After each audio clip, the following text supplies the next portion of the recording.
और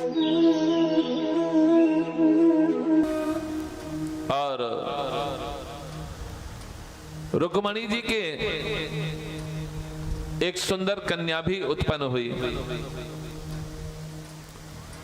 जो कि बहुत ही सुंदर थी और इसका नाम था चारुमती,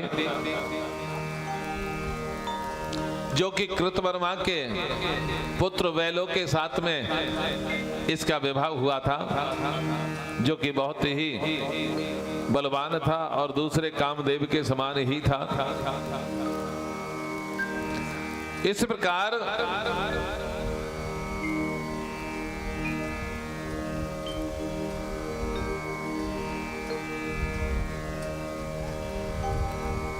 बोलो बांके बिहारी लाल की। इस प्रकार से जब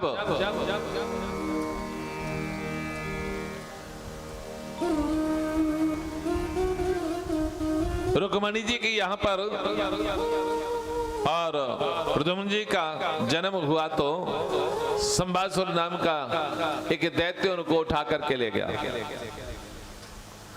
दैत्य उनको उठा करके ले गया और उसने जाकर के समुद्र में फेंक दिया प्रद्युम्न जी को। उसके बाद में क्या हुआ कि मछली ने उसको निगल लिया। उस मछली को एक मछुआरे ने पकड़ा, मछुआरा पकड़ कर करके फिर जो है संबासुर के उस राज दरबार में ले गया और वहां पर जब उस मछली को चीरा गया तो उसमें से वो बालक निकला। संबासुर ने उसी समय जो है उस बालक को वहां रसोई में काम करने वाली, क्योंकि ये रति थी, जो कि भगवान शंकर ने इनको कह दिया था कि तुम्हारा पति जो है तुम्हें वहां पर प्राप्त होगा, इसलिए तुम जाओ, जाकर के वहां पर ही नौकरी करो। इसलिए संबासुर के यहाँ आकर के नौकरी कर रही है। इस बालक को रति को दे दिया गया। बाद में जो है जब ये बालक बड़ा हुआ, इसका लालन पालन किया रति ने, जब उसके पश्चात इस बालक ने कहा कि आप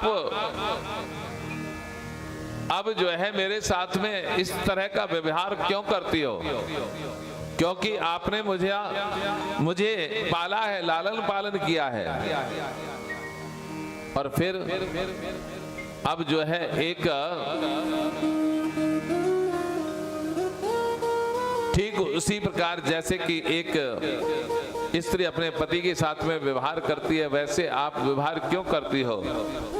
इस बात को सुनकर के रति ने कहा कि इस प्रकार से मेरे आप पति हैं, क्योंकि भगवान भोलेनाथ ने आपको भस्म कर दिया था और उसके पश्चात मुझे कहा कि तुम जाओ संबरासुर के यहाँ जाकर के नौकरी करो, वहां ऐसे घटना घटेगी और भगवान श्री कृष्ण के यहाँ जाकर के तुम्हारे पति कामदेव ये प्रद्युम्न के रूप में प्रकट होंगे।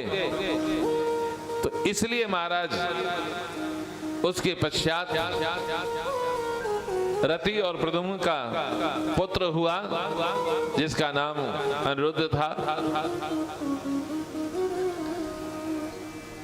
अनिरुद्ध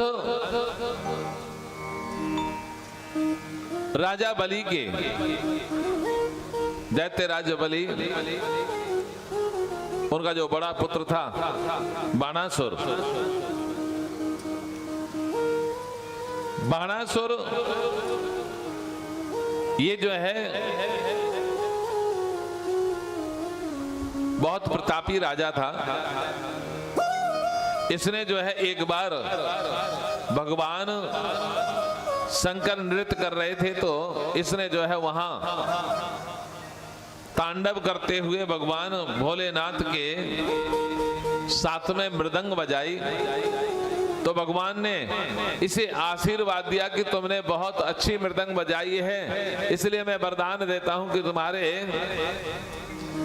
1000 हाथ हो जाएंगे। इसको सहस्त्र बाहु भी कहने लगे बाद में, और इसको एक झंडा दे दिया था, एक ध्वजा दे दी थी। इस ध्वजा को तुम जिस दिन झुका दोगे मैं समझ जाऊंगा कि तुम्हें मेरी आवश्यकता है।